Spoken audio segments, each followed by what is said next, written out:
The Bruins lose 6-2 to the Islanders in game 6, losing the series 4-2. I'm Evan Marinofsky here with Conor Ryan for the last Bruins rink side of the year. Pretty sad. Last Bruins rink side of the year.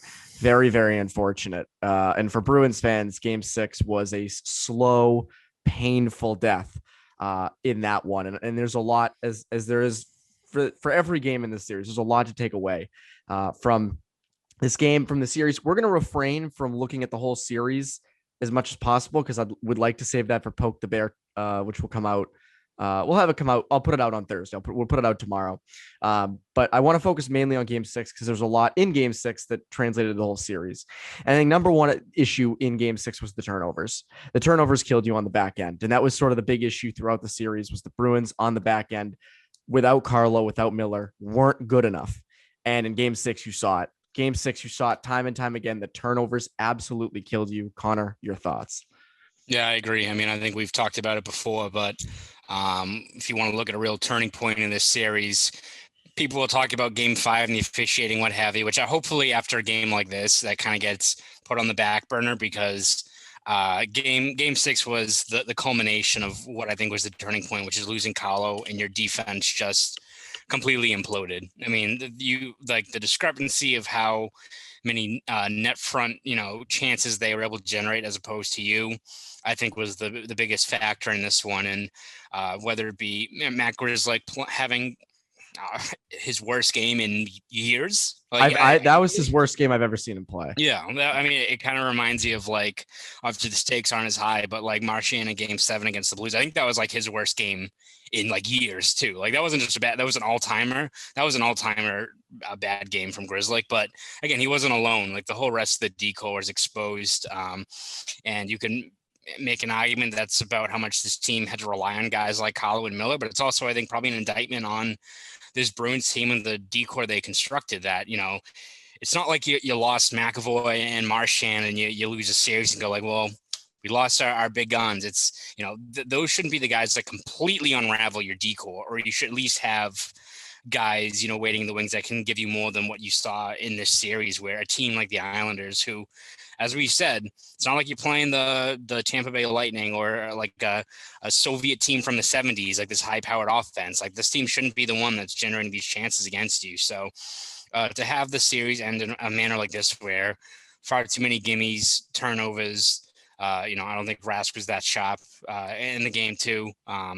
It's just disappointing that for as much as we've talked over the years about how many good Bruins runs have been felled by, the lack of even strength scoring or what have you, that the primary factor this time around was your decor wasn't up to snuff. No, not even close. And I think, and again, you have Mike Riley out there who now looking, and we'll talk about him in the offseason because his future is a little bit uncertain. That's a guy who should be, now that we realize this, your 5th or 6th defenseman on a cup contending team. That's a 5th or 6th defenseman.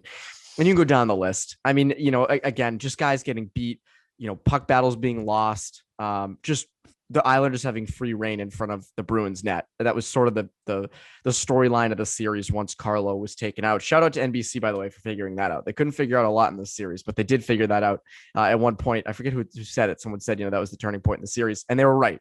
That was the turning point in the series. Another thing, obviously, that people are going to focus on is Rask.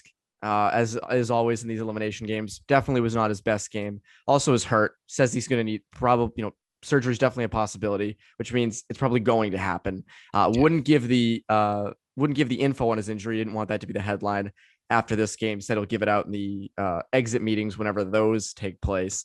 Cassie's going to get questioned a lot for not starting Swayman. Why you starting Rask? But I think, and you said this on Twitter, if and I saw someone else tweet this as well. If he'd started Swayman and Swayman went in and sucked, it's the same flip-flop. Do you really want your rookie goaltender going in? Now, I was someone who was not opposed to the idea of starting Swayman. I didn't think that was a bad idea. I thought if you started Swayman, fine, do a bold move. You need a bold move in this situation. But I totally get why Rask started. He's been money up until game 4. Said he was good enough to play. How much flack should Cassidy take for this? And also, how much flack should Rask take for this? Yeah, I mean, it's going to be one of those things where I'm sure it's going to be discussed very heavily. And it's, again, I think we talked about just in terms of what Rask was going to do. It's a damned if you do, damned if you don't, right? The only way he gets out of this game unscathed is he stands on his head and, has a shutout or lets in just one goal. But if he didn't play, it's, he doesn't have the heart to gut through it. If he does play and is injured, it's like, oh, it's always got to be something with this guy. So, and again, like we're not, I tweeted that about, the fact that I think whatever goal you rolled out there was going to be in trouble if the defense was playing like this. And, of course, then I'm a Rask apologist by saying that. But I mean, I think there's some truth to that. And you can admit that while also admitting that Rask was clearly not good in this game. Like, I don't think anyone was denying that, right? But I think if you look at what unraveled this playoff run that looked so promising just a few weeks ago when they took care of a Capitals team that everyone was afraid of, I don't think the goaltending was the thing that really broke the straw that broke the camel's back. I think it was losing Carlo and Miller, not having the necessary depth to make up for that, and having a team like the Islanders, feast on you in the offensive zone and in the defensive zone rather. But, and again, it's one of those things where I'm sure now there could be the narrative of like, well, it's just saving you from what atrocities the Lightning were going to commit, in the next round. But like, still, you want that chance to get to that next round and at least give yourself a shot. So to have it end like this against an Islanders team that this team on paper should have beat, it's disappointing. Yeah, there's no other really way you can spin it. I'm sure we'll be breaking it down plenty over the next weeks, months. We get ready for those Jack Eichel rumors in July, Evan, when we're trying to kill time. But God help us. But no, any other way you kind of spin it, it's whatever factors led into it. Overall, it's just disappointed. And in this round, especially against a team that you should beat. On the Rask topic, I think when you look at a lot of the goals that have gone in on him the past, we'll say 2 games, because 4 goals and 4 goals. Obviously, you want the big saves in those situations, and we're not sitting here saying he played amazing. He didn't. He was not good enough, and he even said that himself. But if you look at a lot of those goals, they're all traced back to turnovers, or in game 4 or game 5, it was either bad officiating and then bad penalty killing. Like, it all went back to the defense in front of him just was not good enough, and it wasn't even close. And against and you said this, I think, on Bruins beat, if you're getting just completely dominated in your own zone by the Islanders, you have very big problems. That's not a team that should be doing that, especially on the power play. So the stuff with Rask, I get, but you have to look deeper into these goals. And again, I mean, it's obvious in game 6, you have Grzelcyk with that turnover in front. I think he had 2 turnovers against Brock Nelson that led to goals. And and as you said, it is a disappointing end, because it's, and this is something we'll talk about in the coming days and weeks and months and whatever, but you look at this core and it's just missed opportunity after missed opportunity after missed opportunity. And it doesn't feel right. And again, like we've both said this numerous times, it makes 2019 all the worse. And that continues to look worse and worse and worse. And until this core wins another cup, it's really kind of inexcusable. And, last year you lost to the Lightning, tip of the cap. They were the much better team. This year you lose to the Islanders, who you were better in every statistical possible way. And you were better on paper. And, you dominated them at times in the series. And Marchand even said it after this game, dominated them at times in the series, but didn't win because they took advantage of bounces. And you know what?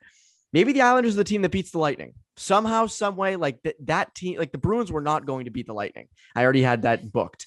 But the Islanders, weirdly enough, could do it. I know how. They could stymie them. Lightning had a tough time with them getting them out of the playoffs last year. Could easily happen this year. And just that's the weirdness of it all. But that is the series. That is it. The Bruins lose in 6. We had the number games right. Credit to us. We had the number right. Yes, that is true. We'll spin it in some positive, Evan, by rolling with that. We had the number right. We did not have the team, obviously, which is most of the prediction. I say we were like, well, we weren't right, but maybe 25% right. Yeah, I was gonna say 10, but 25. I'll take the extra on it. I'll take a quarter of it. We'll take it. 25%. We were right, which I guess helps your hot streak a bit, because you were right with the Capitals series. You maybe use this one, but at any rate, that is the series. Bruins lose 6-2, lose the series 4-2. That's Bruins Ringside, as I said, for the season. I'm Evan Marinofsky. That's Conor Ryan. Keep it to Boston Sports Journal for the rest of your season and offseason coverage, because this offseason is going to be nuts. Last offseason was pretty crazy with Krug and Chara. This is Krejci and Rask. And that's pretty big. That's big stuff. So keep it there. Keep it at Bruins Ringside as well. We will have continuous podcasts for you, videos for you throughout the offseason. All the exit interviews will be put up on the channel when they do happen, and any interviews that happen during the offseason. We'll record some videos when we're bored. Maybe we'll do some Jack Eichel trade rumors during July just for shits and giggles. But at any rate, we can come up with some new trade scenarios. What's wrong with that? Yeah. But at any rate, that is Bruins Ringside. That's Conor Ryan, Evan Marinofsky. You listeners, have a great rest of your offseason.